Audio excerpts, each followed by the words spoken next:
같이 말씀 보기를 소원합니다. 계속해서 3절 출애굽기 20장 3절, 4절, 5절, 6절까지 같이 읽도록 3절에서 6절까지 같이 읽도록 하겠습니다. 제가 한 줄 알고 한 줄 읽을게요. 너는 나 외에는 다른 신들을 내게 두지 말라. 너를 위하여 새긴 우상을 만들지 말고 또 위로 하늘에 있는 것이나 아래로 땅에 있는 것이나 땅 아래 물속에 있는 것에 어떤 형상도 만들지 말며 그것들에게 절하지 말며 그것들을 섬기지 말라. 나 내 하나님 여호와는 질투하는 하나님인즉 나를 미워하는 자의 죄를 갚되 아버지로부터 아들에게로 3, 4대까지 이르게 하거니와 나를 사랑하고 내 계명을 지키는 자에게는 천대까지 은혜를 베푸느니라. 아멘. 아멘. 지난 시간에 살펴봤던 말씀 계속해서 이어 살펴보겠습니다. 하나님께서 이스라엘 백성을 택하셨죠. 그리고 그들을 인도하고 그들과 함께 하실 때 주로 어떤 것을 이용했습니까? 기적이라는 것을 이용했습니다. 그렇죠. 그들이 악평하고 불평하고 원망할 때마다 하나님께서 놀라운 권능으로 여러 가지 기적과 이적들을 그들에게 보이셨고 그들은 그때마다 하나님께로 돌아왔고 하나님께 회개를 하였습니다. 그런데 하나님께서 원하시던 방식은 그게 아니었다라고 지난 시간에 말씀드렸어요. 하나님께서는 절대 당신의 사랑하는 백성과 그런 관계를 맺기를 원하지 않으셨다라는 겁니다. 하나님께서 원하셨던 방식은 무엇입니까?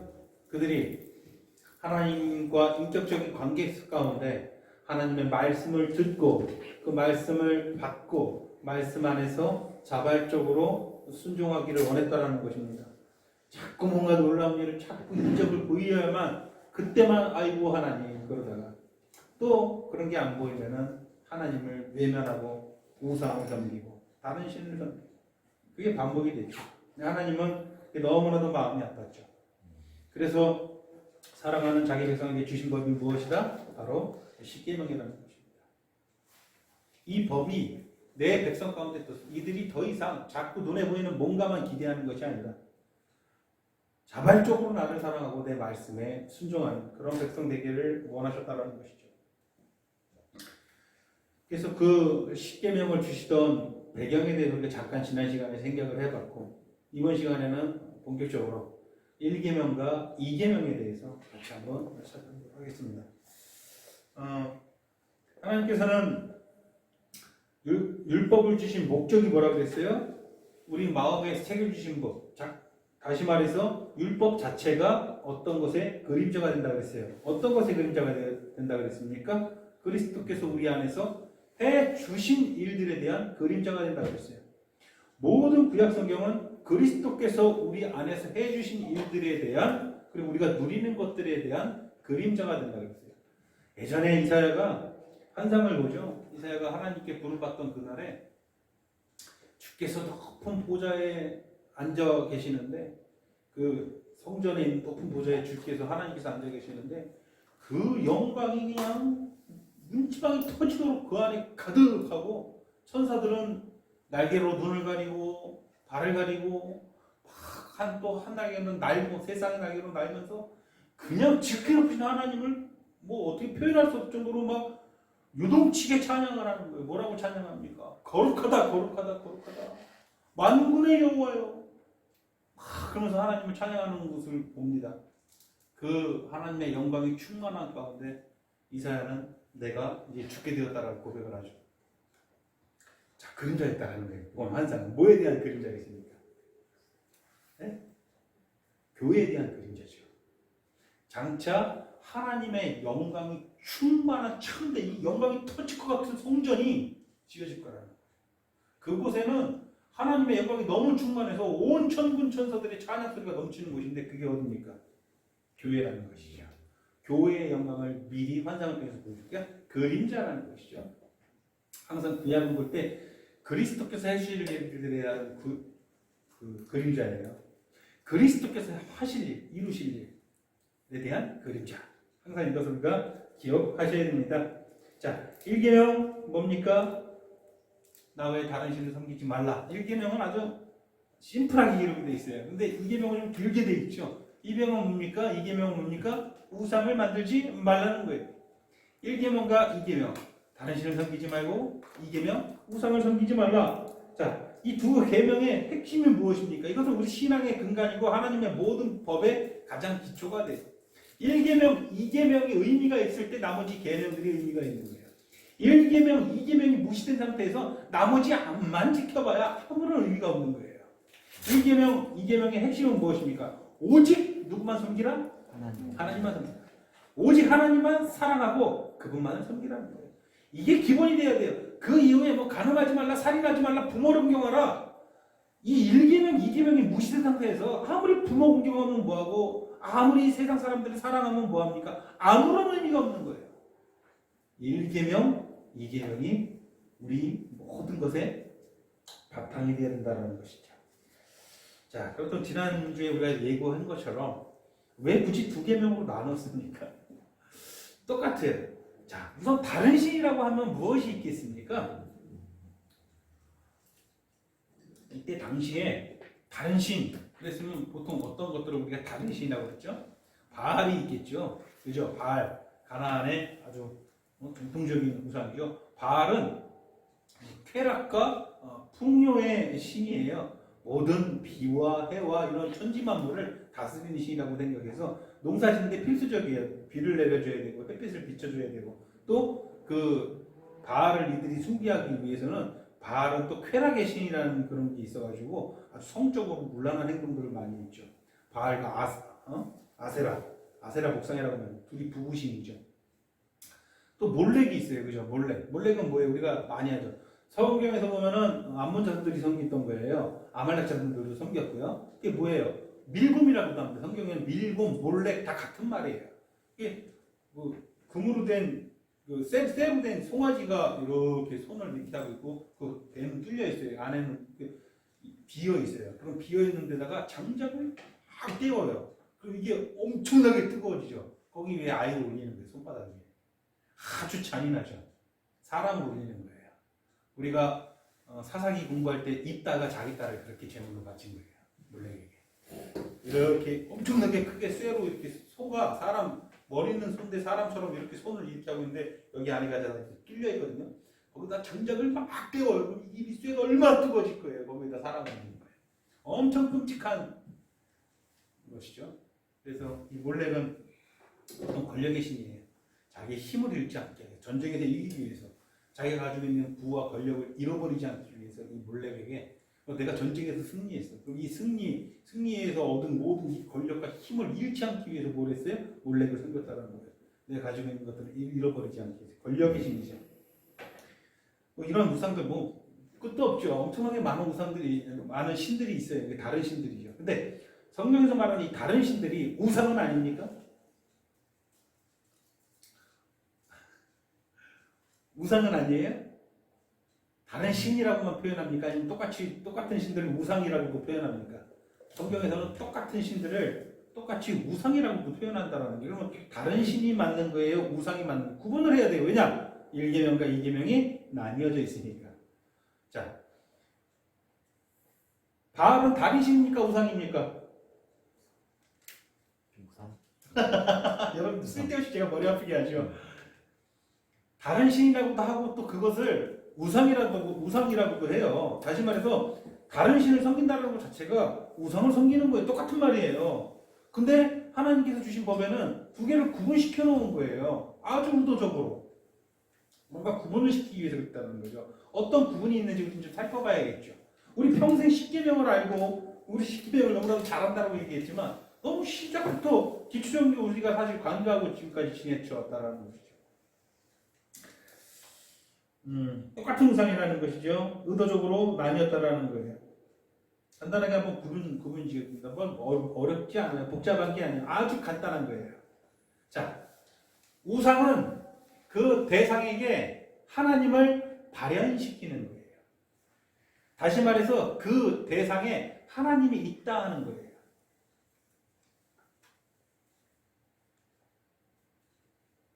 영경씨 건강 누가 주세요? 하나님 주세요? 그러면 영경씨가 생각하는 건강에는 하나님이 계신 거예요. 무슨 말인지 아시겠어요? 우상은 그 대상에게서 그 대상이 무엇이든 간에 하나님을 발현시키는 거예요. 그래서 하나님을 찾는 거예요. 그렇다면 다른 신은 그 대상에게서 하나님을 찾지는 않는 거예요. 그리면서 섬기는 거예요. 하나님을 그 대상에게서 하나님을 찾으면서 섬기는 것과 하나님을 찾지는 않으면서 섬기는 것, 이 두 개의 엄청난 차이가 있죠. 그래서 구분이 분명히 지어져야 돼요. 뭐 예를 한번 들어볼까요? 돈은 다른 신인가요? 우상인가요? 우상. 돈은 이제 구분이 되죠. 돈은 다른 신이 아니에요. 우상이에요. 돈을 통해서 돈에게서 하나님을 발현시키는 거예요. 그 안에 하나님을 그 안에 집어넣고 거기서 하나님을 찾는 거예요. 돈에서. 우리가 구분이 쉬울 거예요.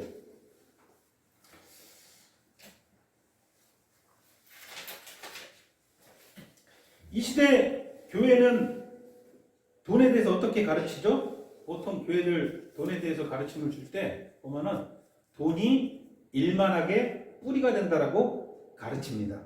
맞습니까? 분명히 그렇게 가르쳐요. 왜? 성경에서 그렇게 기록이 되어 있기 때문에 여기까지 좋아요. 돈이 일만하게 뿌리가 된다라고 분명히 이 시대 교회에선 가르칩니다. 다만 그 다음에 이제 가르쳐주는 게 문제예요. 대부분의 교회가 그렇게 가르칩니다.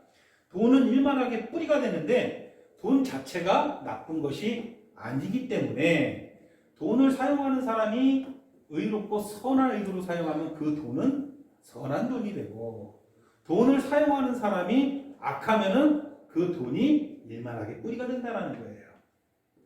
맞아요, 틀려요? 이게 굉장히 교묘하거든요.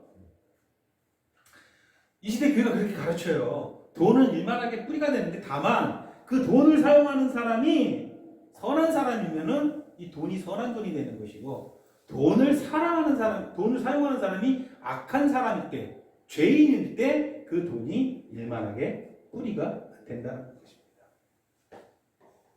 근데 이게 너무 교묘해요. 성경을 깊이 연구하고 하나님과 깊이 교제하는 사람이 아니라 그냥 위에서 교회 지도자들이 또 가르치시는 목사나 또 교회 목회자들이 그렇다라고 얘기하면 그게 맞는가 보다라고 생각하기 쉽다라는 것이죠. 왜냐? 굉장히 교묘합니다. 거의 10중 8구 이 시대 교회들은 그런 식의 교훈을 줍니다.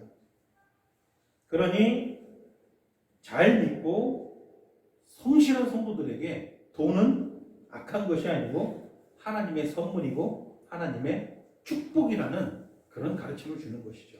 우리가 하나님을 잘 섬기고 우리가 하나님 앞에 성실하게 신앙생활 잘 할 때 그때 하나님께서 주시는 돈은 일만하게 뿌리가 아니고 하나님의 축복이고 선한 것이 된다. 딱 들었을 때 여러분 이 가르침이 맞는 것 같습니까? 틀린 것 같습니까? 솔직하게 나는 맞는 것 같다. 어느 정도 김리아가 물었어요. 나는 틀린 것 같다. 저는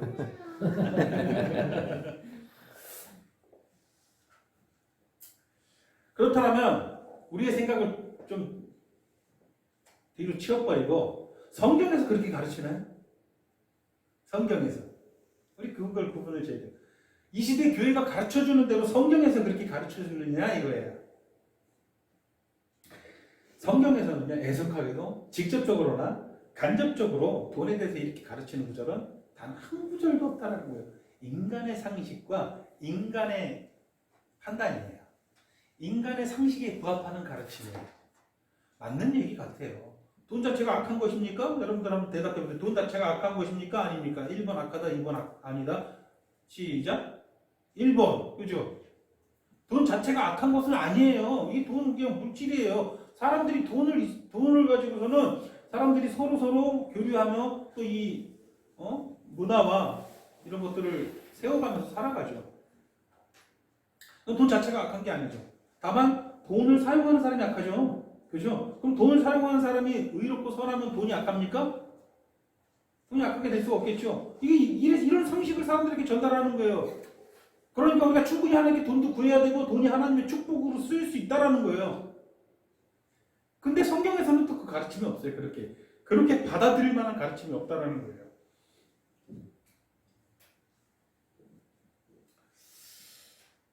그래서 이 시대 교회들은, 저 많은 무리들은 돈에 하나님을 발현시켜서 당당하고 떳떳하게 하나님께 무엇을 구합니까?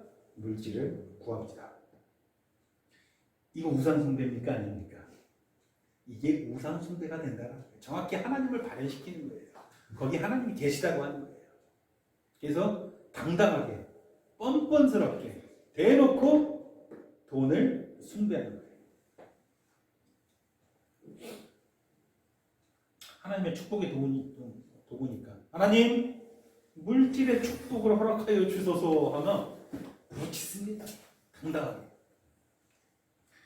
성경에서, 신약 성경에서 돈에 대한 언급은 많지만 돈에 대한 교훈은 딱 4번 나옵니다. 성경 전체에서, 신약 성경 전체에서 언급은 많죠. 하지만 돈에 대한 교훈 자체는 딱 4번 나와요. 4번 다 동일하게 사용됩니다. 디모데전서 3장 3절, 디모데전서 6장 10절, 디모데후서 3장 2절, 히브리서 13장 5절. 공통점이 있어요. 똑같이 사용돼요. 뭐라고 사용됩니까? 전부 다 뭐라고 가르칩니까? 돈이 우리를 시험에 빠뜨린다라고 해요. 너희가 돈으로 인해서 시험에 빠지면 안 된다. 돈이 여러분들을 망가뜨린다. 이렇게 가르쳐요. 똑같이. 그렇다면 돈의 다른 말을 또 뭐라고 해요? 재물이라고 하죠. 재물에 대한 언급은 많습니다. 재물에 대한 교훈은 딱 3차례 나와요. 딱 3차례. 마태복음 6장 24절, 디모데전서 6장 17절, 야고보서 5장 2절에서 3절. 이것도 똑같이 매우 부정적입니다. 우리가 잘 아는 마태복음에서는 주님께서 하신 말씀이에요. 너희가 돈과 하나님을 겸하여, 너희가 재물과 하나님을 겸하여 섬길 수 없다. 그리고 히브리서에서는 너희 재물을 썩었고 너희 보물에는 벌레가 있다. 이런 식으로 가르치고 있죠. 너희가 마지막 때에 재물을 쌓았도다. 그러면서 정지하는 장면들이 나오죠. 매우 부정적으로 사용된다라는 거예요. 돈에 대해서도 단 한 번도 그게 축복의 도구라고 가르친 적이 없어요. 그런데 그럼에도 불구하고 돈에서 하나님을 발현시킨다라는 거예요. 이게 바로 2계명에 해당하는 거예요. 이건 1계명에 해당되는 게 아니라 정확히 이것은 2계명에 해당되는 거예요. 어떤 대상에서 하나님을 발현시키는 겁니다. 그렇다면 1계명은 무엇입니까? 1계명은 거기서 하나님을 발현시키지는 않습니다. 그런데 그것을 섬겨요. 하나님을 발현시키는 우상은 2계명이고 하나님을 발현시키지 않는 계명은 1계명이다라는 거예요. 여러분들 1계명 많이 어깁니까? 2계명 많이 어깁니까? 둘 다? 자, 돈에 대한 교훈은 딱 4번 나온다고 그랬어요. 그 4번에 똑같이 등장하는 단어가 있어요. 뭐냐면 돈을 사랑치 말라. 돈을 사랑치 말라. 이것은 돈에 대한 교훈에서 꼭 같이 이렇게 바늘같이 좀 따라가요. 돈에 대해서 가르칠 때 돈을 사랑치 말라. 우리가 잘 아는 돈을 사랑치 말라. 돈은 일만하게 뿌리가 되나니 이것이 많은 사람들을 쳐가지고 근심케 했다. 이렇게 기록이 되겠죠. 많은 사람들을 시험에 빠뜨리니 돈을 사랑치 말라. 히브리서에서는 돈을 사랑하지 말고 있는 바를 족한 줄을 알라. 이렇게 가르치죠. 그렇죠? 자꾸 돈을 사랑하지 말라고 자꾸 가르치는 거예요. 왜 돈을 사랑하지 말라고 자꾸 가르칠까요? 탐심을 만드는. 사람들이 자꾸 돈을 사랑하기 때문에 그런 거예요. 사람들이 돈을 잘 안 사랑하면, 아니면 일부 사람들만 돈을 사랑하면 굳이 성경에 이렇게 여러 차례 반복적으로 똑같이 다양한 본문에서 돈을 사랑치 말라고 가르쳐줄 이유가 없는 거예요. 그런데 자꾸 많은 사람들이 돈을 사랑해서 그 우상에 빠져버리니까 하나님께서 그렇게 기록을 하는 거예요. 그렇죠? 나는 돈 안 사랑한다 하면 손 한번 들어보세요. 솔직하게. 나는 돈을 사랑하지는 않는다. 돈이 필요해가지고 하나님께서 주신 범위 내에서 그 돈을 내가 은혜롭게 사용하긴 하지만 절대 돈 사랑하지 않는다. 솔직하게. 그럴 수 있잖아요. 한 명도 안 계십니까? 나 돈 사랑한다. 나 돈을 섬기고 사랑한다. 또 그렇게까지 내가 표현하기에는 내가 그렇게 돈을 밝힌 사람은 아닌 것 같고. 저는 자신 있게 말할 수 있습니다. 저는 돈을 숭배합니다. 저는 돈을 사랑합니다. 어쩔 수가 없어요. 안 그러고 싶어서 발버둥을 쳐도 자꾸 그러면 몰아가요. 그것 때문에 힘들 때도 참 많아요. 자꾸 싫은데. 이 루터가, 우리가 잘 아는 루터가, 우리 교회는 칼빈주의예요. 그렇죠? 칼빈주의예요. 그런데 위인들의 삶을 이렇게 많이 보거든요. 많이 보다 보면 칼빈의 삶보다는 저는 루터의 삶에 솔직히 훨씬 더 마음이 가요. 저희 교회가 칼빈주의 교회이긴 하지만 칼빈이 절대적으로 옳은 사람이냐 하는 거에는 의문을 달아야 돼요. 칼빈이 절대적으로 옳은 사람은 아니에요. 하나님께서 그 사람을 사용해서 기독교 강요라는 위대한 교리집을 만들고 또 이 종교 개혁이라는 걸 일으켜서 하나님께 온전하신 하고 돌아가는 개신교 장로교가 만들어졌지만 그렇다고 칼빈이 무흠한 사람이냐 오류가 없는 사람이냐 그렇지 않다는 어떤 인간도 오류가 없는 사람은 없죠. 위대한 사부들도 다 오류가 있죠. 그렇죠. 칼빈이 비난을 피해갈 수 다른 교파 사람들은 야 칼빈은 살인자이냐 야 나라법으로 믿지 않는 사람들을 잡아가지고 이단 같은 사람들 잡아가지고 불에 태워서 그냥 죽이는 거 불에 태워서 잔인하게 이렇게 죽이는 게 그게 진짜 하나님의 일꾼이라고 할 수 있느냐? 라고 여러분들에게 반문하면 여러분들 뭐라고 변론하겠습니까? 칼빈이 실제 그랬거든요. 칼빈이 종교개혁이 성경하고 방금 제네바 당국에서 칼빈의 칼빈의 개혁을 나라에서 시의회가 인정을 해주니까 칼빈이 권력을 잡게 된 거예요. 권력을 잡게 된 거니까 그러니까 교회법이 아니라 시의 법을 그냥 그렇게 통과시키죠. 뭐 이단이고 하나님을 모욕하는 자들은 다 사형에 처한다. 사형법을 해가지고 실제로 많은 사람들 사형을 시켜요. 자, 이렇게 공격을 합니다. 아니 정말 그리스도의 마음을 예수님은 죄인들을 위해서 이 땅에 오셨고 죄인들을 위해서 십자가에 그렇게 희생을 하셨는데 예수 믿지 않는다라고 사람들을 복음을 전할 생각 안 하고 예수 믿지 않는다고 그렇게 불에 태워 죽이는 게 잘한 일이냐라고 공격을 하면 여러분들 칼빈주의 교회니까 칼빈에 대해서 좀 변호를 해야 될 거 아닙니까? 뭐라고 변호할 것입니까? 하는 게 있어요. 변호를 하죠. 변호하지 마세요. 칼빈이 이거 잘못한 거 맞다. 나도 우리 장로께서 그것을 옹호하지 않는다. 그것은 잘못된 행동이었다. 라고 이야기를 할 줄 알아야 된다. 제가 루터 얘기하다가 칼빈 얘기했는데 자, 루터의 생애를 보면 루터는 아주 어렸을부터 이 정말 하나님께 자신 안에 있는 죄를 좀 해결받고 싶어서 정말 우리가 상상도 할 수 없을 정도로 고행을 많이 한 사람이에요. 그러니까는 굉장히 잘 나가는 최고의 대학교에서 법학을 공부하다가 갑자기 하나님께 이 죄 때문에 내가 못 살겠습니다. 하나님 저를 살려주세요. 근데 그냥 머리 감고 탁발 수도원에 들어가가지고 그때부터 뭐 심지어는 여러 가지 일화가 있어요. 같은 그 공부하는 그 학생들 중에 같은 수도사들 중에 예배를 드리러 가다가 실수로 발을 밟았어요. 그게 어떻게 한지 아세요? 몽둥이를 갖고 자기 발을 그냥 막 때리는. 이게 죄다. 내 마음속에 조금이라도 잘못된 생각을 조금 더 품으면은 하나님 저 좀 살려주시면 몽둥이를 가지고 자기 몸을 막 때리는 거고 실질적으로는 그런 기록이 분명히 있어요. 죽을 뻔해. 죽기 직전까지 자기를 때렸대요. 자기 몸을. 자기가 부정한 생각을 할 때마다 밥도 안 먹고 막 거의 송장처럼 막 그 정도까지 갔다라는 거예요. 이게 옳은 걸까요? 잘못된 걸까요? 분명히 잘못된 모습이에요. 그 나중에 자기가 그렇게 죄를 지을 때 깨달은 게 뭐죠? 나는 내가 죄를 지을 때마다 항상 이 몽둥이를 봤다. 몽둥이를 찾았다. 나는 결코 죄를 지을 때마다 십자가를 찾지 않았다. 내는 죄를 지을 때 이제 몽둥이를 찾아가는 대신에 십자가를 찾아가게 되었고 거기에 계신 주님께서 나에게 하신 말씀을 듣게 되었다. 내가 너를 사랑한다. 그때부터 루터가 막 변하기 시작하는 무섭게 변하게 하는 거예요. 루터의 생애를 읽어보면 막 감동스러운 게 너무 많죠. 마찬가지예요. 이 루터와 같이 우리 안에도 이 죄로 인한 그 범인이 있어야 돼요. 반드시 이것이 있어야 돼요.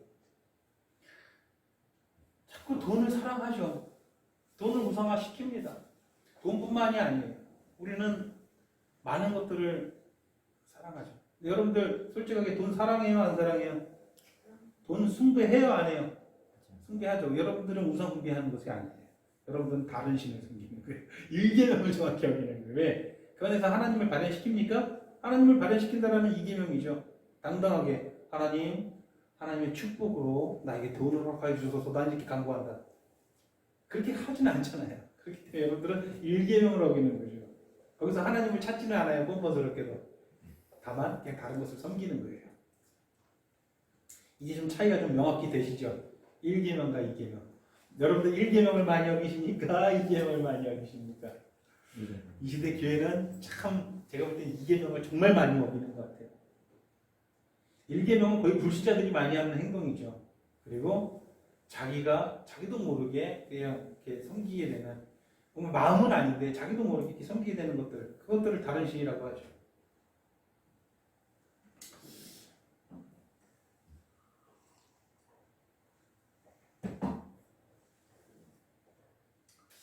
다른 신을 숨기는 대표적인 게 뭐가 있을까요?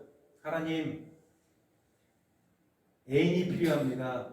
하나님, 여자친구, 남자친구가 필요해요. 이런 생각으로 교회에 찾아오는 청년들이 있어요, 없어요? 엄청 많아요. 대형 교회에는요, 그런 청년들로 바글바글해요. 음악을 뽐내고 싶어서, 자기가 악기를 막 마음껏 뽐내고 싶어서 교회 찾아오는 청년들도 많고요. 자기 애인 찾으려고 오는 친구들이 참 많습니다. 그런데 하나님 애인 좀 주세요라고 대놓고 기도하는 청년들이 있을까요, 없을까요? 별로 없어요. 자기는 하나님 잘 믿고 저희는 예수님 사랑한다라고 고백하고 교회에 오지, 대놓고서는 나는 애인 때문에 교회에 와, 이런 사람들은 없다라는 거예요. 그런데 교회에서 예배를 드리고 또 교회 생활을, 신앙생활을 하는 그의 태도와 모습을 보면은 그 안에 음욕과 쾌락이 넘쳐 흐르는 것을 볼 수가 있어요. 뭔가 이성을 섬기려고 교회에 오는 거지 결코 하나님을 섬기려고 교회에 오는 모습이 아닌 모습이 정말 많이 보일 때가 있죠. 그런 청년들이 얼마나 많습니까? 신부감 구하러, 신랑감 구하러 교회 가는 사람들 정말 많아요. 심지어는 좋은 신랑감 찾으려고 서울에 있는 엄청나게 좀 돈 많고 좀 많이 배운 사람들이 다니는 큰 교회 있거든요. 그 교회 서울까지 찾아가는 저는 그런 자매를 본 적도 있어요. 신랑감 찾고 싶어서. 이게 뭡니까? 이것은 우상 숭배입니까? 다른 신을 섬기는 겁니까? 완전히 바알 숭배죠. 대놓고 하나님 저는 애인 찾기 위해서 교회 옵니다. 이렇게 절대 그렇게 말 못하죠.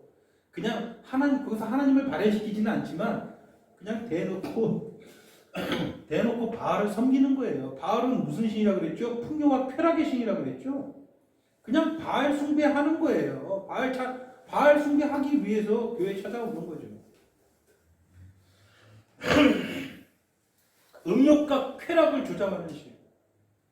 그 바알 숭배할 때 벌거벗은 남녀가 난교를 펼쳤다. 입에 담기도 정말 민망한, 그것이 그를 숭배하는 방법이에요. 그것이 그들의 신앙이에요. 하나님이 아닌 이성을 사랑하고 동경해서 교회에 찾아오는 게 바알 숭배랑 뭐가 다릅니까? 그렇죠? 그거는 우상 숭배라는 개념보다는 그것도 우상 숭배이긴 하지만 이 십계명으로 분류한 것에 의하면 그것은 다른 신 섬기는 거죠. 왜? 대놓고 하나님 애인이 필요합니다. 애인을 허락해 주셔서 대놓고 거기서 하나님 발현시키지는 않거든요. 다만 눈 같은 건 다르죠. 하나님 물질의 축복을 허락하셔서 하나님을 발현시키잖아요. 그것은 정확히 우상이지만 이런 청년들의 태도는 다 바알 숭배죠. 다른 신을 섬기는 것이죠. 저 역시 교회에서 연애도 하고 저 역시 교회 안에서 장가도 들었습니다. 그러나 결코 저는 바알 숭배를 한 적은 없습니다. 진실일까요? 진실일까요? 진실이 아니라는 거죠. 저 역시도 한참 연애 감정에 막 빠졌을 때는 하나님 섬기고 하나님 사랑하는 마음보다는 그냥 그 연애 감정 때문에 교회 오는 게 더 컸죠. 저 역시도 바알 숭배를 했었던 적이 있다는 것이죠.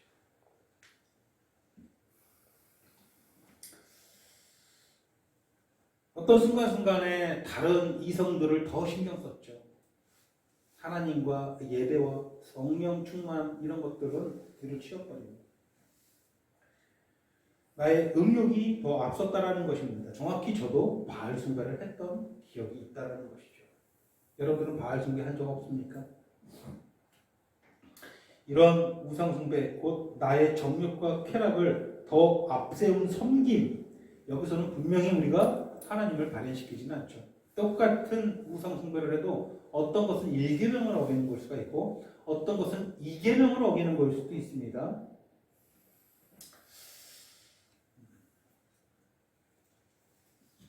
대형교회 장로들이요, 얼마나 권력에 집중하는지 여러분 잘 알고 있죠.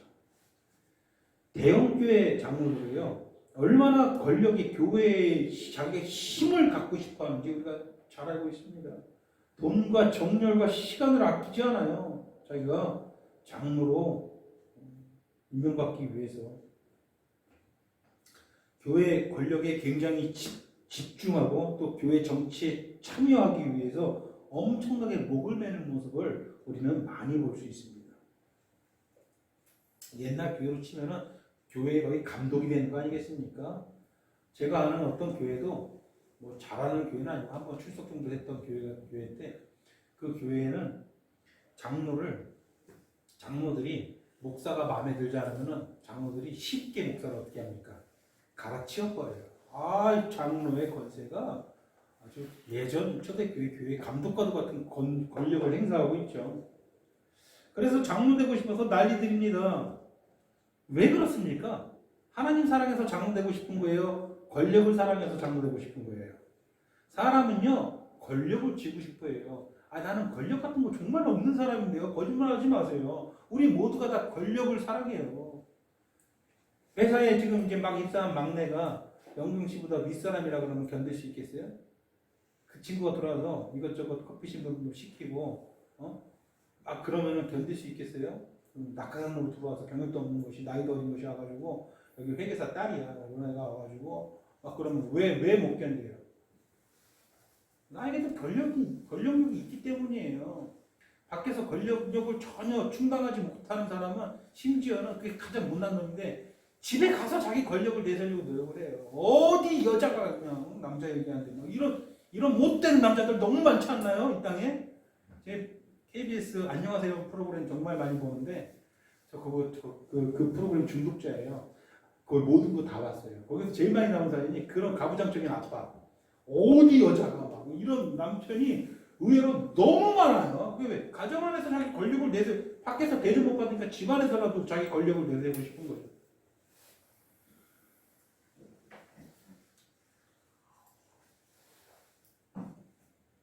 이게 하나님 섬기는 겁니까? 이 장로에 목매고 교회 권력에 목매는 사람들이?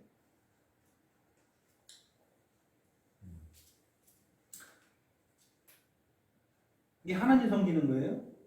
예전에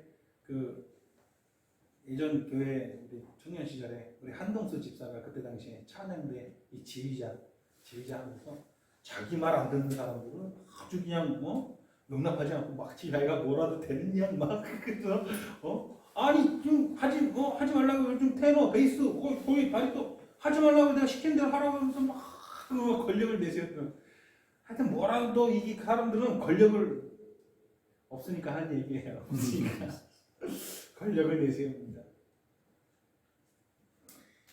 하나님 섬기는 것이 아니죠. 교회에 나와서 누구 섬기는 겁니까? 몰렉을 섬기는 겁니다. 권력의 신, 나의 힘을 주는 신, 몰렉을 섬기는 거 아니겠습니까? 이따와 같죠. 자기 딸을 제물로 바치지 않을 뿐이지 다른 것들을 제물로 바쳐가면서 시간과 정열을 허비하는 것이죠.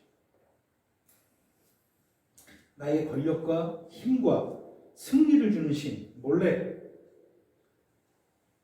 우리는 몰렉을 좋아합니다. 그래서 교회에서 몰렉을 섬깁니다. 목사와 평신도가 계급이 있습니까? 여러분, 목회자는 여러분들보다 좀 나은 존재입니까? 교회에서? 나는 목회자는 그래도 평신도보다는 조금 높은 존재라고 생각하는 손 한번 들어보세요. 아니에요. 절대. 이 교회에서만큼 절대 그런 애가 절대 조금도 높은 존재 아니에요. 직분에 있어서 가르치고 건면하는 직분을 가지고 있는 것 뿐이지 그 신분 자체가 절대 높은 존재가 아니에요. 그 이단이에요. 목사가 평신도보다 높은 존재라고 하는 거. 그 이단이에요. 그 대표적인 이단이에요.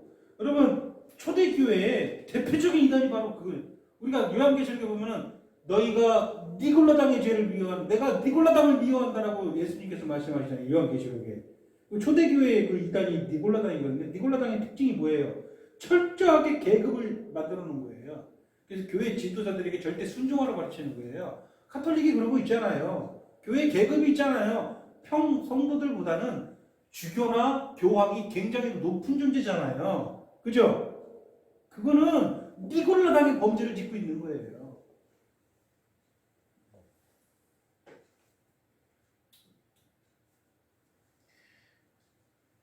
그런데 교회에서 이런 권력들이 얼마나 많이 난무합니까? 자기가 좀 힘을 갖고 싶어서 얼마나 많이 노력합니까?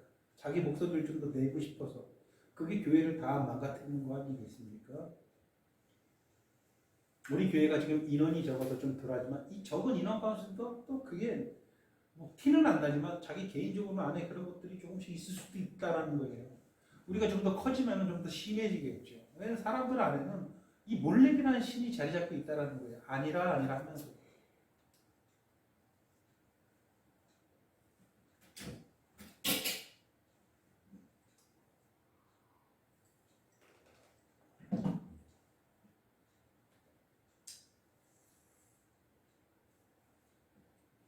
이제 새로 들어온 새 신자가 있다고 칩시다. 새 신자가 이제 막 갑자기 뜨거워져가지고 열정이 높아가지고 내가 예배인으로도 잘할 수 있을 것 같아요. 배성 지사님이 앞으로 제가 예배인으로 하게 해주세요. 제가 정말 성령이 지금 충만합니다. 그래서 예배인으로 그리고 오후 집회도 제가 말씀을 더 잘 전할 수 있겠습니다. 저희 은사를 막지 말아주셔서 다 배제시키고 자기가 막 이제 새 신자가 딱 봤을 때 너무나도 어리석은 그 신앙을 갖고 있는데 막 내세우고 하면은 열 받아야 한다. 뭐가 1번 하나님께 영혼 돌리지 못해서 열받는다. 2번 내 자리를 빼앗겨서 열받는다. 뭡니까? 그러니까 이게 있다니까 이제 아무리 작은 교회라도요 사람 마음 가운데 권력욕이라는 게 있어가지고 사람 누구나 다 자기 목소리를 내고 싶어하는 욕구가 있기 때문에 우리 교회가 커지지 않는 게 또 감사한 면이 저는 그거예요. 커지면은 그런 문제들이 반드시 생기게 돼 있어요. 반드시 생기게 돼 있어요. 반드시. 몰래 무상 숭배에 빠지게 된다는 거예요. 몰래.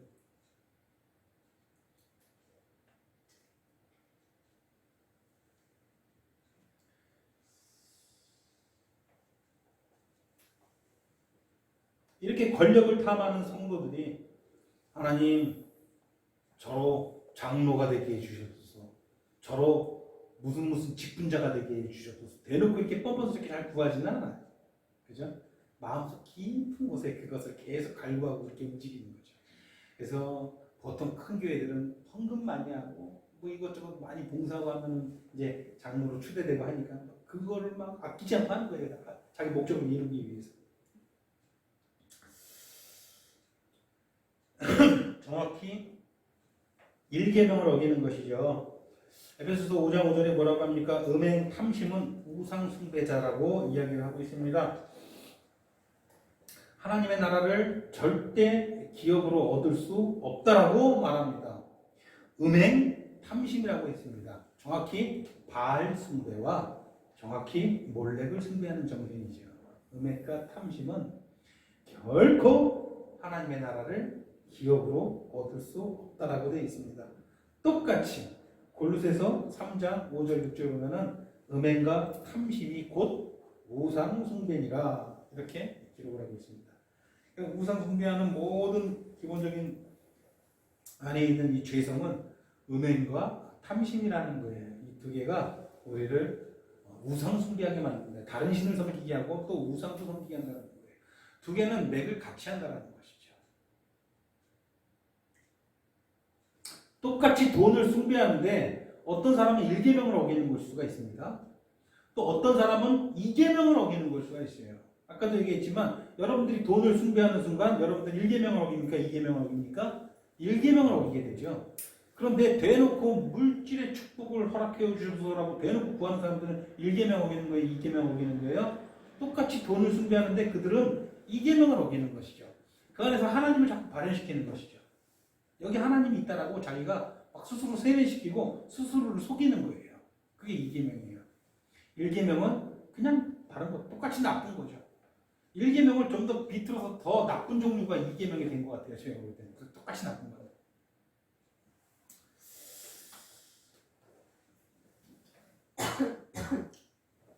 아까도 얘기했지만 1계명과 2계명의 요점은 무엇입니까? 본질은 오직 하나님만 사랑하고 그분만을 섬기는 것이라는 거예요.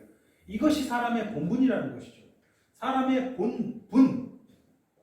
이것이 사람의 본분이라는 거예요.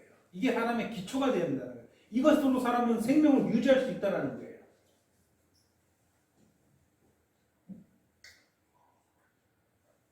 인생의 끝자락에서 목청껏 외치는 솔로몬의 음성을 한번 들어볼까요? 솔로몬은 전도서 12장 13절에서 뭐라고 고백합니까? 일의 결국을 다 들었으니 하나님을 경외하고 그 명령을 지킬지어다. 이것이 사람의 본분이니라. 이것이 사람의 본분이니라.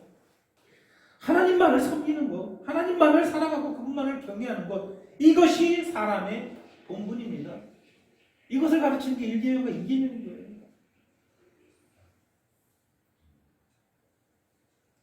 우상들은 항상 교묘합니다. 이 교묘한 우상들을, 교묘하다는 건 뭐예요? 내가 우상 숭배한다는 것을 내가 스스로 잘 모른다는 거예요. 그렇기 때문에 교묘한 거예요. 그렇기 때문에 교묘한 거예요. 스스로 속이는 자가 되지 않도록 우리는 늘 조심해야 돼요. 늘 조심해야 돼요. 스스로 속이는 자가 되지 않도록. 우상숭배. 이 우상숭배가 참 무서운 것이죠.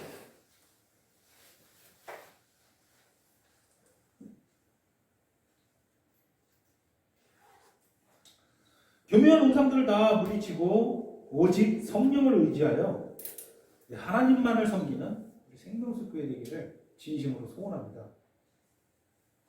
우리 교회가 좀 사람도 많아지고 좀 커졌으면 좋겠나요? 여러분, 교묘하다니까요. 왜 그런가요? 어린 양 되시는 주 예수 그리스도가 영광을 받기에, 영광 받으시기에, 영광 받게 하기 위해서 우리 교회가 좀 커지고 좀 그랬으면 좋겠나요? 아니면 다른 목적이 있나요?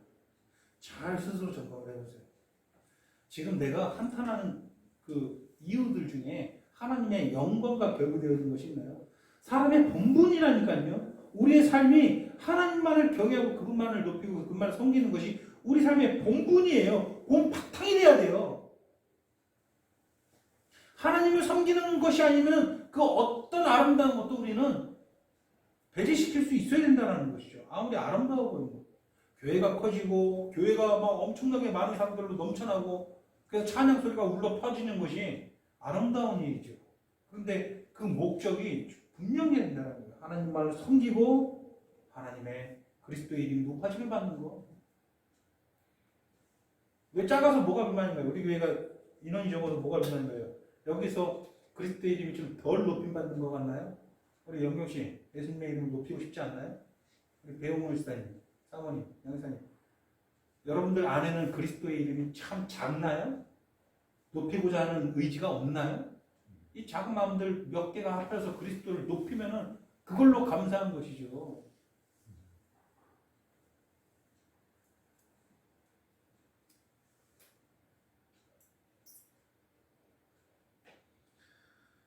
이 세상의 가장 20세기 가장 위대한 설교자 중에 하나로 평가받는 토저라는 신학자가 있습니다. 그분은 참으로 오랜 기간 동안 작은 교회에서 사역했어요. 그 사람이 속해 있는 교단에서 가장 거대한 교회가 80명이었다 그래요. 근데 그분은 토저 여러분 그 AW 토저라고 인터넷 검색하면 얼마나 위대한 신학자인지 여러분 알 거예요. 전 세계가 인정하는 위대한 신학자인데 그분은 참으로 오랜 기간 동안 몇 명 안 되는 성도들과 교회에서 집회를 갖고 사역을 했다는 거예요. 하나님께서 필요하시면 크게 하신다는, 나중에는 뭐 미국 전역을 뒤덮는 엄청난 설교자가 됐지만, 그분이 그렇게 작은 교회에서 사역하다가 그분의 설교와 그런 게 막 입소문이 타기 시작하면서, 그때 당시 시카고가 전 세계에서 네 번째로 큰 도시였거든요. 미국에서는 두 번째로 큰 도시고 어마어마하게 큰 도시인데, 시카고 전역에서 그 이름이 날리는 때가 왔고, 시카고에서 가장 큰 교회 담임 목회자가 딱 되는 순간 그가 고백하죠. 난 너무 흐뭇하고 행복했다. 그 방에서 내가 그동안 고생한 모든 것들이 다 보상받는 기분이었고 너무 흐뭇해서 했는데, 지금 자기가 그렇게 흐뭇해하고 있는 자기 모습이 너무 역겹다라고 느끼기 시작한 거예요. 순간. 가만히 생각해보니 예전에 그 10여 명 데리고 오랫동안 목회할 때 그때의 내 모습이 훨씬 더 하나님 앞에 진솔했다는 거죠. 지금 내가 왜 행복해하는가? 내가 지금 이 시카고 전역에서 가장 이름 날리는 목사가 됐는데 이게 너무 행복한데 지금 내가 왜 행복한지 모르겠다는 고백을 하게 되죠. 이야기 자꾸 딴 데로 새는데요. 여러분, 사람의 본분은 무엇입니까? 하나님만 섬기는 거예요. 그분을 사랑하는 거예요. 여러분이 지금 부르신 그 자리에서 하나님께서 여러분이 허락하신 지금 이 자리에서 하나님 그리스도의 이름을 높이고 하나님을 사랑하면 그걸로 왜 거기서 부족함을 느낍니까? 우리 교회가 왜 뭐가 작습니까? 절대 그런 한탄하지 마세요. 이건 범죄를 저지르는 것입니다. 그것은 우리가 또 다른 어떤 다른 신과 우상을 섬기는 마음이 내 안에 있을 뿐이지, 실질적으로 우리 하나님의 이름이 우리 교회에서 높임을 못 받는다든가 하나님의 영광이 뭐 작다든가 그런 것이 아니다라는 것이죠. 인정하십니까? 우리가 착각하는 것이죠. 내 마음속에 또 다른 무언가가 있기 때문이에요.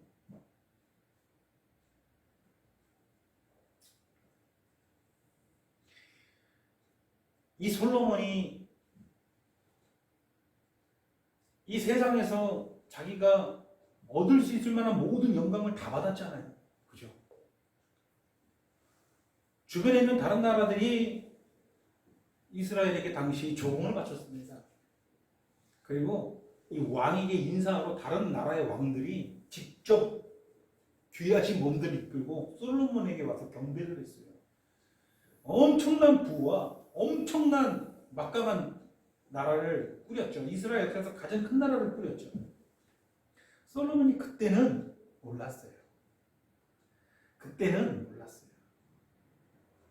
자기 마음에 원하는 것을 다 하고 그때는 몰랐어요. 이제 다 늙어서 초라하게 아무것도 할 수 없는, 눈도 잘 안 빼고 잘 걷는 것도 잘 안 되고 아무것도 할 수 없을 때 그때 깨달은 겁니다. 이내 결국도 다 들었으니 오직 하나님만을 경외하고 그 명령을 지킬지어다. 그것이 사람의 본분이다. 그때야 깨달은 거예요. 비로소 그때가 돼야 정말 하나님의 영광이 무엇인지, 그리스도의 이름을 높일 것이 무엇인지 알게 된 거예요.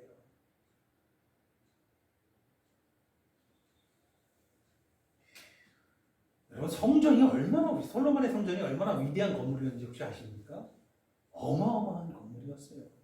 하나의 그 건물만 있는 것이 아니라 이 도시 전체가 성전이었어요. 그 도시화되어 있던 거죠. 안에 들어가면은 뭐 그 안에 건물이 수십 채예요. 엄청나게 큰 성벽으로 둘러싸여가지고 그 안에 엄청나게 큰 건물들, 무슨 건물 있고 그 중심에 엄청나게 큰 성전이 있는 거예요. 온갖 금으로 치장이 되어 있고. 그러니까 외국 사람들이 이스라엘 와가지고 당시에도 입이 쩍쩍 벌어졌다라는 거예요. 이거 대단하다. 이걸 어떻게 사람의 손으로 이걸 만들었는가? 그거 만든 사람이 누구예요? 솔로몬이잖아요. 그때도 사람의 본분이 무엇인지 잘 못 깨달았어요.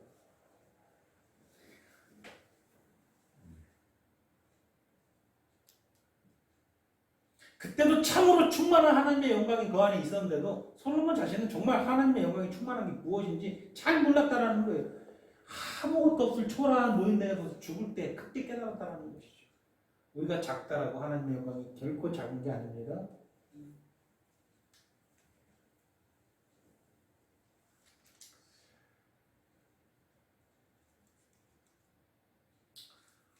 마찬가지 관점에서 같은 우상숭배들 중에는 우상숭배는 종류가 뭐 한 거 아까 전에 예를 든 거죠. 돈에 대한 우상숭배가 있고요.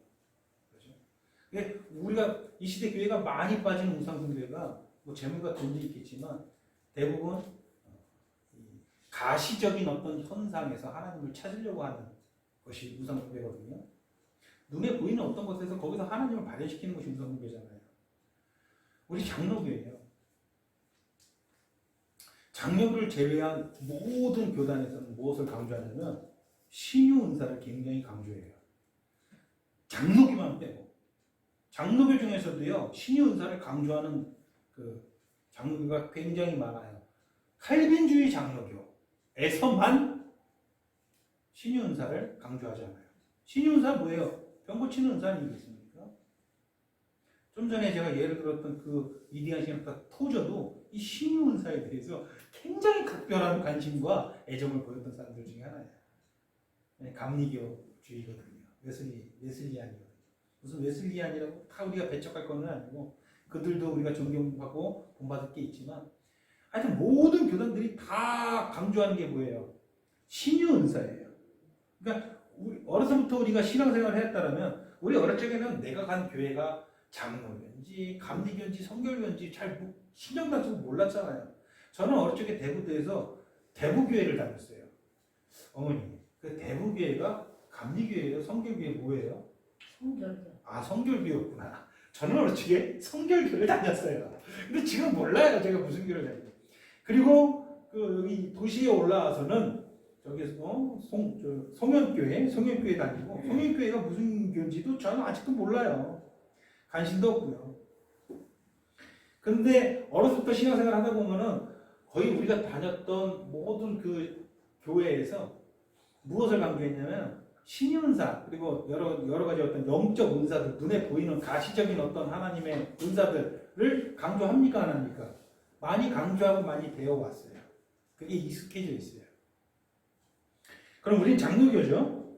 장로교 이런 교파를 떠나서 신유 은사나 뭐 이런 것들, 뭐 환상, 아니면 무슨 해몽, 어떤 방언 이런 것들, 눈에 보이는 가시적인 어떤 현상들 이런 것들에 열광하는 것이 옳은 걸까요? 옳지 않은 걸까요? 1번 옳은 것이다. 한번 물어보세요. 2번 옳지 않은 것이다. 한번 물어보세요. 3번 모르겠다. 한번 물어보세요. 과하면 안 좋다. 네? 과하면 안 좋다. 장로교회는요, 정통적인 장로교회는요, 이 신유 은사를 한 90%는 부정해요. 90%는. 말하는 것처럼 완전히 100% 전적으로 다 부정하지 않아요. 하나님의 일을 인간이 다 알 수는 없기 때문에. 다만 우리에게 나타난 현상들과 성경의 가르침에 비춰볼 때 대부분은 사실 그런 것들은 끝났다라고 얘기한다는 거예요. 그게 장로교의 교훈이에요. 왜 그럴까요? 하나님께서 말씀을 주신 가장 목적 가운데 가장 두드러진 목적이 그거거든요. 눈에 보이는 과거 모형으로 주었던 이스라엘과 하나님의 관계, 뭐 불기둥과 구름기둥 자꾸 눈에 보이는 것, 여러 가지 이적들과 그런 관계를 맺는 것들이 하나님의 원하는 방식이 아니라 하나님께서 정말 사모했고 하나님 가슴에 떨리게 원했던 걸 당신의 백성들 안에 거하면서 그들과 인격적인 관계를 직접적으로 갖는 것. 이게 정말 하나님이 두근두근거리면서 정말 천사들도 이것이 무엇인지 알아보게 하고 그리스도가 이루신 일의 핵심이 바로 그것이거든요. 그것을 누리는 시대가 교회 시대라는 거예요. 자꾸 이제 옛날처럼 하등하는 시대, 열등한 시대죠. 그때는 자꾸 원망하고 악평할 때 자꾸 눈에 뭔가를 보여주는 게 필요했고 이제 하나님 그 방법을 원하시지도 않았고 어쩔 수 없이 그 방법을 이용했지만 이제는 그리스도 안에서 우리가 그리스도의 성령 안에서 하나님이 우리 안에 거하시고 우리가 하나님이 한 영이기 때문에 이제 하나님께서 그 예전에 정말 생각해 주시던 그 정말 불평하고 아플 때 이스라엘 백성 끔찍한 일이죠. 하나님께서 한탄까지 하셨잖아요. 그 백성들 보면서 하나님께서 오래 참으시면서 그 범죄들 보면서 한탄까지 하셨잖아요. 계속해서 참으셨잖아요. 이것을 이루시기 위해서 우리와 한 영을 이루시기 위해서 이제 우리와 한영이 이뤄가지고 하나님의 말씀을 우리에게 주시고 이 말씀 가운데 하나님께서 우리와 함께하고 참된 회개와 부흥이 우리 가운데 영혼 가운데 일어나게 하셨는데 아직도 자꾸 구약의 이스라엘 백성처럼 눈에 보이는 거 자꾸 찾고 있다는 거예요. 하나님께서 그걸 원하시지도 않고 실제로 그게 의미가 없는 시대가 교회 시대라는 거예요. 그게 성령의 메시지라는 것이죠. 인정하십니까? 이게 장로교의 핵심이에요. 이게 장로교예요.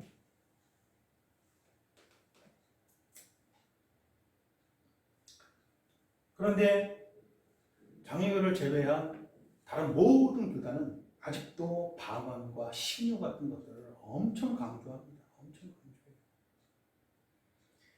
대한민국 기독교에서 정식으로 이단이라고 판명난 모든 교회 특징이 뭡니까? 그 교회 가면은 병 고쳐요. 뭐 신천지, 뭐 그노시스, 뭐 지금 그노시스가 아니라 다른 말로 하죠. 뭐라 그러죠? 뭐 그다음에 뭐 정명석교 막 이런 입에도 올리기 막 그 불경한 사이비들 있잖아요. 하나님의 교회, 안상홍 증인의 이런 애들.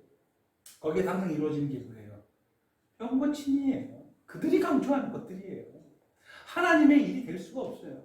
물론 지금도 하나님께서 어떤 자들의 병을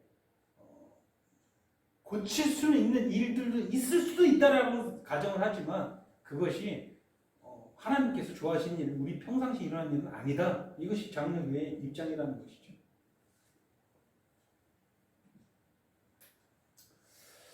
그런데 이것이 끊어지지가 않아요. 모든 교단이 이것을 신유 은사를 여전히 강조하고 이것에 대해서 긍정적으로 생각을 해요. 왜 그럴까요? 우리는 육신인고로 뭔가 가시적인 것들을 우리 눈앞에 보고 싶어 합니다. 하나님의 어떤 것들을 우리 눈으로 보고 싶어 해요. 하나님께서 그래서 경고한 거예요. 너희를 위하여 우상을 만들지 말라. 또 하늘이나 또 땅이나 땅 아래 이를 말한 것은 뭐예요? 눈에 보이는 모든 온천한 모든 것들 중에서 어떤 것도 눈에 보이는 곳에서 나를 찾으려고 하지 말라는 거예요. 하나님께서는 그것을 모형으로 주실 때도 계속해서 철저히 배제시켰어요. 하나님을 보고 싶다. 너희가 나를 결코 볼 수 없다. 가시적인 현상으로 자꾸 하나님께서 하나님을 보려고 하는 것 자체가 잘못된 생각이라는 것이죠. 하나님께서 그것을 금지한다는 것이죠.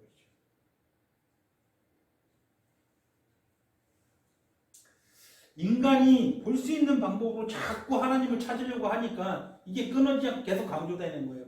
어떤 사람이 갑자기 예배 중에 와라바라바라바라바라바라 하면서 막 눈 뒤집고 막 그리고 기도하는 모습 옆에서 우와 뭐 지금 반응 터진다 막 그러면서 뭔가 거기서 하나님의 뭔가 신묘 막직한 어떤 능력이 발현되는 것 같으니까 막 열광을 하는 거예요. 여기서 그러니까 막 여기서도 막 하고 앞에서 인도자고 갑자기 마이크 대고 꼴꼴꼴꼴 하니까 막 온 사람들이 막 미쳐가지고 막 광란에 도가니 탕이 되는 스트레스 풀리겠죠. 막 그냥 머릿속에 막 무의식 중에 막 이런저런 말이 막 저보고 지금 막 흥분 상태로 스스로 감정을 몰아넣어가지고 방언같이 비슷한 거 막 하라 그러면 저도 모르게 무의식 중에 막 저도 할 수 있어요.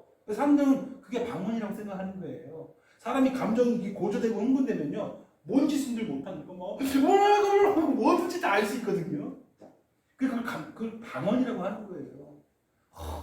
막 쏟아내고 나니까 막 사람들이 공통적인 특징이 뭔가 후련해지고 막 그렇게 소리 지르고 막 했는데 사람이 당연히 후련해지겠죠. 우울한 일이 있으신 분 우리 같이 한번 방언 집회 한번 합시다. 음악 크게 한번 틀어놓고 제가 여기서 선창할 테니까 저 하나님께 기도하시다 막 하면 이제 여러분들 다 같이 막 따라하면 막 후련해질 거예요.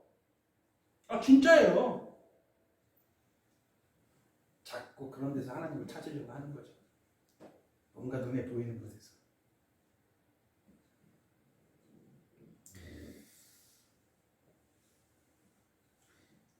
인간이 하나님을 아는 것은 가시적인 현상을 통해서 아는 것이 아닙니다.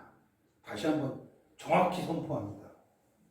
인간이 하나님을 아는 것은 가시적인 현상으로 하나님을 아는 것이 아니고 오직 하나님의 계시에 의해서만 하나님을 알 수가 있습니다. 믿으십니까? 하나님의 주신 계시에 의해서만 우리가 하나님을 알 수가 있는 거예요.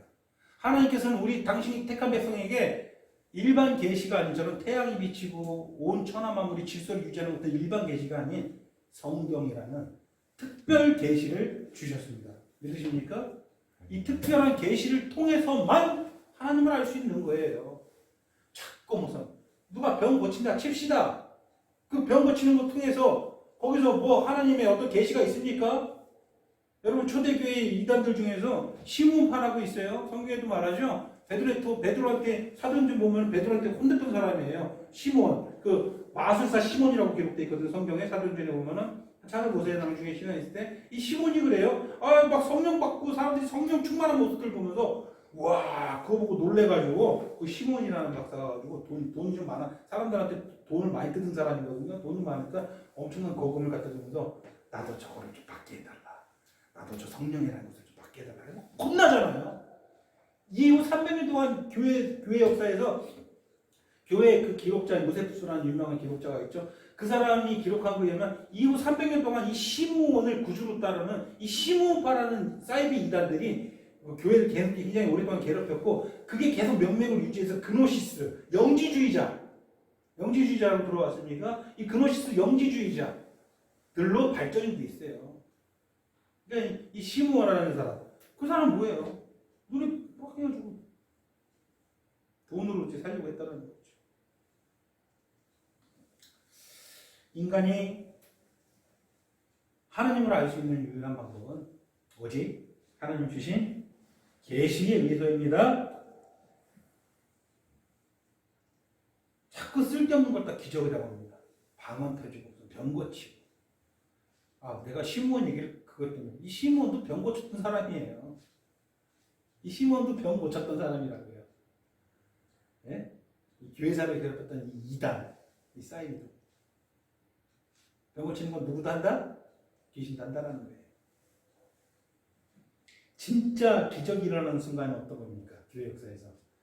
진짜 기적이 일어나는 순간들을 우리는 그것을 대부흥이라고 하죠. 거기에 진짜 기적이 일어났죠. 대부흥의 그 순간에 병고침이 있었습니까? 뭐 방언 터진 뭐 신비로운 현상들이 있었습니까? 전혀 없었어요. 역사적으로 우리나라에서 세계가 인정하는 대부흥이 2번 있었고요. 역사적으로 가장 큰 대부흥 몇 가지가 있지만 그 중에서 가장 유명한 게 웨일즈 대부흥이에요. 이 웨일즈라는 것은 영국 서쪽, 남서쪽에 있는 한 그 국가인데 국가라고 하고 또 영국에 포함되어 있고 그래 좀 영국이 복잡하잖아요. 이 웨일즈 출신으로 굉장히 유명한 사람은 우리가 잘 아는 마틴 로이드 존스 목사님이 이 웨일즈 출생이에요. 이 웨일즈 대부흥 마틴 로이드 존스 목사님이 1899년생이니까 웨일즈 부흥이 1904년에 일어났으니까 그 영향권 아래서 자랐겠죠. 5살, 6살 때 웨일즈 대부흥이 일어났습니다.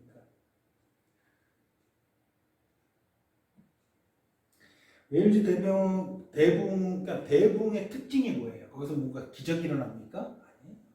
특징은 뭐예요? 뭘 것 같아요? 대부흥의 특징. 회개. 예? 회개. 회개. 대회개가 일어난다는 거예요. 대회개가. 웨일즈의 어떠한 집회에 오랫동안 17명이 집회를 해요. 정확히 17명이에요. 17명이 교회로 모여서 오랫동안 집회를 했어요. 오랫동안 17명. 그런데 그 17명에서 모였던 모임이 어느 순간 갑자기 회개가 일어나고 그 안에서 회개가 일어나기 시작하면서 놀라지 마세요. 한 달 만에 2,000명이 됩니다. 2,000명이 회개를 하게 되는 거예요. 근데 5달 만에 무려 그게 그 교회를 17명을 통해서 10만 명이 회개를 해가지고 웨일즈 전역에 복음이 선포되는 거예요. 이거 굉장히 놀라운 일이죠. 17명이 시작했던 그곳에서 갑자기 회개가 일어나기 시작하면서 10만 명이 부흥을 하게 돼요. 그보다 더 놀라운 것이 우리나라에서 대부흥이거든요. 우리나라에서 대부흥이 뭐가 있죠? 청년. 1907년의 부흥이여 이 노래 있죠. 1907년 평양 대부흥이에요. 웨일즈 대부흥 3년 뒤에 있었던 일이죠. 이 평양 대부흥 전에 1903년에 원산 대부흥이라는 대부흥이 있었죠. 원산 대부흥 다 북한 지역이에요. 근데 평양 대부흥이 더 큰 대부흥이죠. 원산 대부흥은 우리나라에 선교사들이 많이 들어왔잖아요. 그때 당시에 외국에서 미국이나 다른 나라에서 그때 여자 선교사들이 있었을까요, 없었을까요? 있었어요. 여자 선교사들이 작은 그 집회를 인도하고 있었는데 거기에서 그 하디라는 여자 선교사가 있었는데 그분이 어느 날 자꾸 사람들한테 회개를 이제 선포하고 복음을 선포하다 보니까 뭔가 이 답답한 게 있어가지고 기도하던 중에 하나 깨달은 거예요. 아, 지금 저들이 회개하기에 있어서 지금 저들에게 회개를 선포하고 있는 우리 이 여자 선교사들 모임이었거든요. 우리 선교사들이 이 땅에 와가지고 우리들이야말로 진짜 참된 회개를 하나님께 한 적이 회개를 한 적이 없구나. 우리 먼저 회개를 해야 되겠다면서 그들이 회개하는 모습을 보면서 사람들이 모여들기 시작하면서 그들이 회개하는 모습을 보면서 갑자기 엄청나게 대부흥이 일어난 거예요. 회개가 일어나는 거죠. 평양 대부흥은 어떤 부흥입니까? 그것도 작은 집회에서 우리가 잘 아는 길선주라는 나중에 목사가 되지만 길선주라는 그때 장로가 자기가 과거에 저질렀던 죄를 갑자기 고백하기 시작하는 거예요. 예배 집회 시간에. 근데 사람들한테 그것이 갑자기 막 사람들을 집중하게 만들고 사람들로 하여금 막 심금이 울리게 하는 거예요. 그래서 갑자기 길선주 그런 목사의 그런 그 고백이죠. 죄에 대한 자백을 듣면서 한 사람이 나는 이런 죄를 지었습니다. 나는 이런 죄를 지었습니다. 자기 죄를 막 고백하면서 눈물바다가 되면서 막 엄청나게 막 집회가 막 큰 대회개가 일어나기 시작하는데 놀라운 것은 그것이 평양 전역으로 해가지고 엄청나게 많은 사람들이 그것 때문에 다 회개에 이르는 거예요. 그리고 그때부터 평양에 있던 그 성도들이 우리나라 대한민국 방방 곳곳으로 흩어져가지고 참된 회개를 선포하게 되는 거 아니겠습니까? 여러분 어릴 적에 시골에서 자라신 분, 우리 어릴 적에는요 저 오지 저 섬 저 어디 강원도 오지 이런 데 들어가도요 교회가 다 있었다라는 거예요. 이작도라는 콩알만한 섬에서 자랐어요. 거기 교회 있으셨습니까? 있었습니까? 그 콩알만한 섬, 그 섬에서 섬까지 그냥 사람이 빠른 걸음으로 가면 2시간 안에 끝에서 끝까지 가는 정말 작은 섬이거든요. 그곳에도 교회가 있어서 어렸을 때 교회를 다녔다는 거예요. 왜 그렇게 됐어요? 평양 대부흥 덕분이에요. 평양 대부흥 이후로 우리나라 전국 방방곳에 복음이 다 선포된 거예요. 그 길선주라는 사람의 회개로 시작된 거죠. 이게 성령의 기적이죠. 이 기적의 현장에 병거침이라든가 이런 난잡한 이런 것들이 물론 난잡하다고 표현해서 죄송하지만 뭐 그런 걸로 사람들을 막 정신 빠지고 그런 일이 없었다라는 거예요. 그냥 대회개, 주여 우리를 불쌍히 여기소서, 우리는 죄인으로서이다. 이거예요. 전심으로 이것을 고백하는 것, 그것이 대부흥, 그것이 기적이라는 것이죠. 여러분들 기적을 체험하셨습니까? 가장 우월한 기적을 체험하신 것이 바로 여러분들입니다. 믿으십니까? 근데 왜 자꾸 열등한 체험을 부러워합니까? 열등한 기적을 왜, 뭐 병 고친 자가 뭐 일어나고 눈 먼 자가 눈을 뜨고 이건 주님께서 하신 건데 진짜 주님께서 앞으로 이루실, 죽으시고 부활하시고 당신의 교회를 세우시고 그 교회와 한 영을 이루시고 당신의 성도들 가운데서 이루실 참된 기적에 대한 하나의 본보기로 보여주신 거예요. 왜 나사로를 무덤에서 살리셨습니까? 그게 무슨 의미가 있습니까? 걔가 무덤에서 살아나가지고 나사로가 다시 나이 먹고 병들고 죽을 건데 어차피 왜 다시 살리셨습니까? 앞으로 참으로 하실 일들에 대한 본보기로 보여주신 거 아닙니까? 그렇죠? 마찬가지예요. 눈먼 자를 눈뜨게 하고 안진병이를 일으키고 문둥병자를 낫게 한 주님의 이 수많은 길을 고치시는 것은 참으로 주님께서 무언가를 궁극적으로 고치기, 우리 영혼을, 죽어있는 우리 영혼을 궁극적으로 살리고 고치기 위한 본보기로 보여주는 거지, 그 자체가 굉장히 우월한 어떤 것들이 아니었다라는 거예요. 그리스도께서 오히려 지금 현재 이 시간 우리 안에서 이루시는 것들이 더 우월한 기적이라는 거예요. 우리로 하여금 참된 회개를 하게 하는 것, 우리의 영혼이, 우리의 본성이 바뀌어 나가는 것, 이것이 참된 기적이라는 거예요. 믿으십니까? 과거에 이것을 이루시기 위해서 본보기로 보여줬던, 어떻게 보면 이것에 비해서 열등한 것들이 가시적인 현상들이에요. 그것도 우상 숭배죠. 우상 숭배가, 우리가 절대 우상 숭배에 빠져서는 안 되는 이유들 중에 하나는 그것이 전적으로 누구를 위한 것이에요. 오늘 본문 보세요. 오늘 본문 보면은 4절 보면은 너를 위하여 새긴 우상을 만들지 말라. 누구를 위한 거다? 우상 숭배는요, 다 자기 우상 숭배자 자기 자신을 위한 것이에요. 그것이 공통적으로 똑같아요. 자기 자신을 위한 거예요. 내가 자신이 뭔가 만족하고 싶어서, 내가 자꾸 무언가를 보고 싶어서, 아니면 내가 이것저것을 갖고 싶어서, 내가 얻고 싶어서, 내 마음에 뭔가 만족을 위해서 자꾸 우상 숭배에 빠지는 거예요. 왜 돈을 구합니까? 왜 번창을 구합니까? 심지어는 좀 거룩한 이유죠. 여러분들은 왜 부흥을 구합니까? 그리스도의 이름이 그리스도의 이름이 존귀 여김을 받기 위해서 부흥을 구합니까? 아니면 나의 어떤 만족을 위해서 부흥을 구합니까? 이거 잘 여러분 점검하셔야 돼요. 우상 숭배는요, 숭배자 자기 자신을 위한 거라는 공통점이 있어요. 결코 하나님을 위하지 않는다는 거예요. 결코 죽임당하신 우리의 어린 양 그리스도를 위한 것이 아니다라는 거예요. 자기를 위한 거예요. 그래서 자기를 위한 우상을 만들지 말라는 거예요.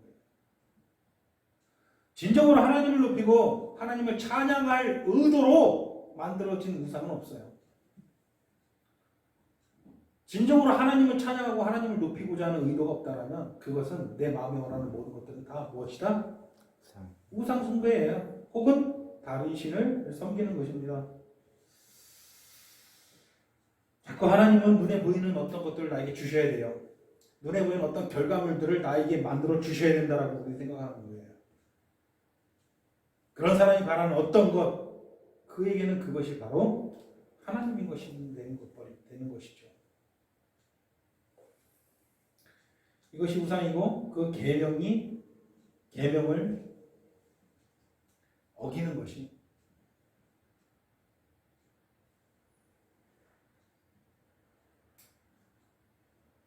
바로 십계명을 어기는 것이 되겠죠. 우리가 십계명을 눈앞에 펼쳐두고 그것을 외우고 그것을 지키는 시대에 살고 있지 않습니다. 지난 시간에 말했듯이 이제 하나님의 법은 우리 마음에 새겨졌습니다. 마음에 새겨졌음에도 불구하고 여전히 그 새긴 법대로 살아가지를 못하고 우리 마음과 생각에 새겨진 그 법대로 살아가지 못하고 여전히 과거 이스라엘 백성들이 짓는 그런 죄악처럼 우리가 여전히 다른 신을 섬기고 나 자신을 위해서 우상을 만들면서 그렇게 아까운 시간을 또 허비하고 있는 우리의 모습이 우리 안에 적지 않이 있습니다. 하나님 앞에 진심으로 죄를 자복하시고 있는 사실 그대로 하나님께 나아가서 아뢰시기를 소원합니다. 10시간, 20시간 기도하면 뭐합니까? 내 마음속 깊은 곳에 전심을 아뢰지 못한다면 그것은 10분 기도하는 것만 못합니다. 단 10초를 기도를 하시더라도 여러분들 전심으로 하나님께 기도하고 아뢰시면서 우리 안에 있는 것들, 모든 부정한 것들을 해결받을 수 있는 그런 교회 되기를 소원합니다. 기도하시겠습니다. 사랑의 하나님, 우리 안에 있는 우리 안에 높은 곳에 거하고자 하는 저 산당들과 저 목상들과 저 우상들을 이제 우리 안에서 깨어 부술 수 있는 그런 신앙으로 거듭날 수 있도록 하나님 우리를 더 한 걸음, 더 한 단계 또 성장하고 또 나아갈 수 있는 그런 교회 되게 하여 주시옵소서. 우리가 하나님을 섬기되 하나님께서 기뻐하시는 방식대로 섬기기를 원합니다. 우리가 기뻐하는 방식대로 하나님을 섬기는 것이 아니라 우리 하나님께서 참으로 기뻐하시는 방식대로 하나님 섬기기를 원하오니 하나님 이 교회가 정말 하나님께서 기뻐하시는 방식대로 하나님을 섬기게 하여 주시옵소서. 예수님의 이름으로 기도드립니다. 아멘. 아멘.